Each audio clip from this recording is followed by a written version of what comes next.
ये नया पद सृजित किया मान्या बहन जी ने। नया पद बहन जी ने क्यों बनाया? क्योंकि बहन जी गरीब परिवार से निकल करके आई थी। बहन जी जानती थी कि चाहे ब्राह्मण समाज के परिवार हों, चाहे क्षत्रिय समाज के लोग हों, चाहे वैश्य समाज के लोग हों, चाहे पिछड़े ओबीसी समाज के लोग हों, चाहे SC ST समाज के लोग हों, तमाम ऐसे गरीब परिवार पड़े हैं कि जिनके घर में आज भी कक्षा 5-8 से ज्यादा शिक्षा नहीं है। दिन मना रहे हैं। मानवर कांसी राम साहब ने जब मान्या बहन जी से बहुजन महापुरुषों के बारे में, बहुजन समाज पार्टी के मूवमेंट के बारे में जिस दिन से मानवर साहब ने मान्या बहन जी को इस बात को समझाने का काम किया, बताने का काम किया, उसी वक्त से मान्या बहन जी अपने पूरे तन मन धन से इस मूवमेंट को आगे बढ़ाने में लग गई। मेरे साथियों, आप सभी लोगों को ये जानकर खुशी होना चाहिए, मान्या बहन जी की उम्र मात्र 21-22 साल की थी और उसी वक्त मान्या बहन जी एक मीटिंग में गई थी और मान्या बहन जी ने जो अपना वक्तव्य दिया है, उस वक्तव्य को सुनकर के मानवर कांसी राम साहब मान्या बहन जी से मिलने के लिए उनके घर जाते हैं।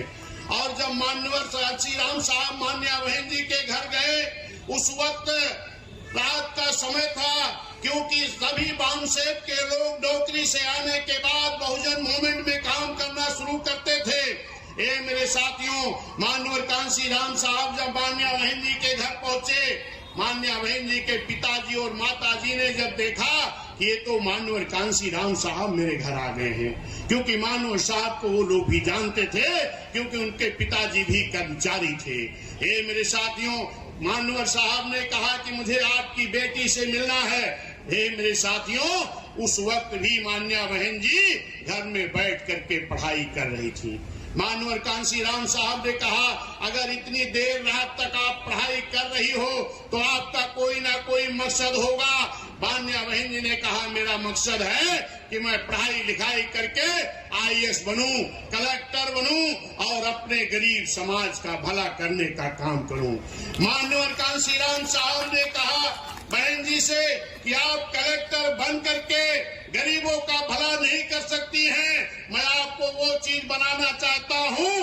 आप तो एक कलेक्टर बनना चाहती हैं, आपके पीछे दर्जनों IAS PCS कलेक्टर लोग आपके पीछे फाइल लेके खड़े रहेंगे।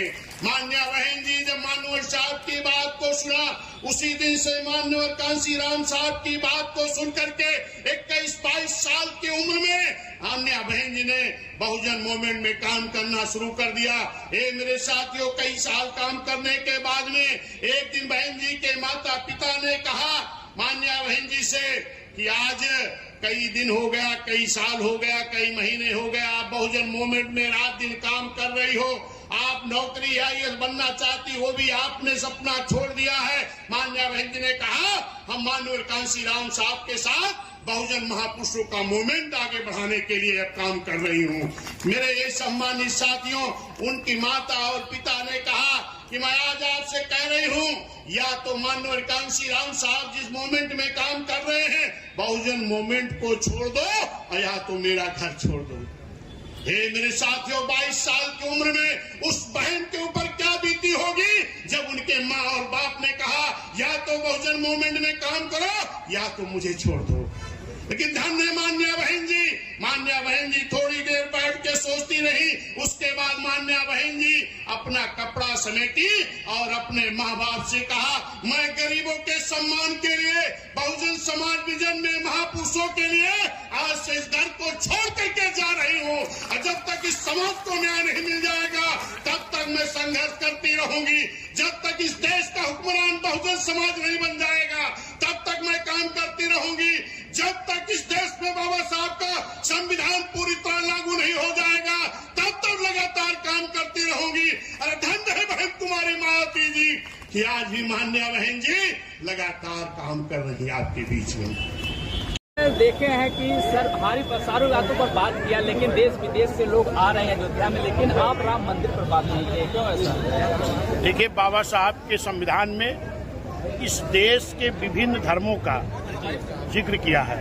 बहुजन समाज पार्टी धर्मनिरपेक्ष पार्टी है। क्यों? क्योंकि बाबा साहब के संविधान को मानने वाली पार्टी है। और बाबा साहब ने अपने संविधान में इस देश में विभिन्न धर्मों के लिए स्थान दिया है। मैं तो कहता हूँ कि राजनीतिज्ञ लोगों को धर्म की बात करनी ही नहीं चाहिए।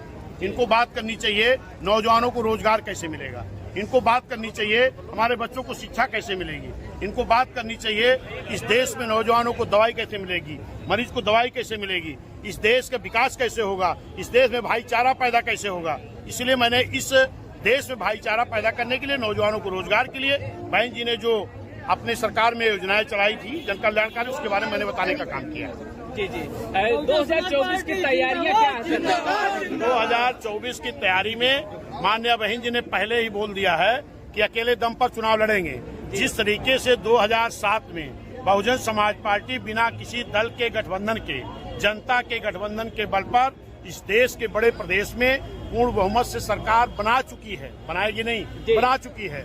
फिर उसी जनता के गठबंधन के बल पर इस देश का जो बड़ा प्रदेश उत्तर प्रदेश है, जहां लोग दावा करते हैं कि प्रधानमंत्री का रास्ता उत्तर प्रदेश से जाता है, निश्चित है इसी उत्तर प्रदेश में चाहे इंडिया हो चाहे एनडीए हो, उसको रोकने का काम बहुजन समाज पार्टी जनता के गठबंधन के बल पर रोकने का काम करेगी। क्या लगता है बहन जी, अगर भाजपा क्या करेगी? भाजपा में बहन जी मिलने वाली है, इस पर क्या कहेंगे आप?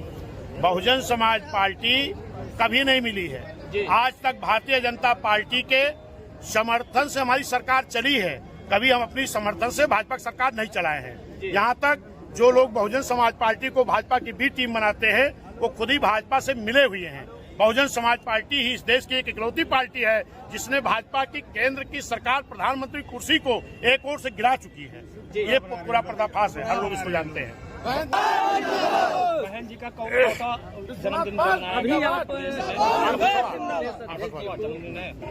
800वां जन्मदिन है। माननीय बहन जी के जन्मदिन पर पूरे प्रदेश की तरफ से, देश की तरफ से, अयोध्या की तरफ से बहुत बहुत बहन जी के जन्मदिन की बधाई देता हूँ।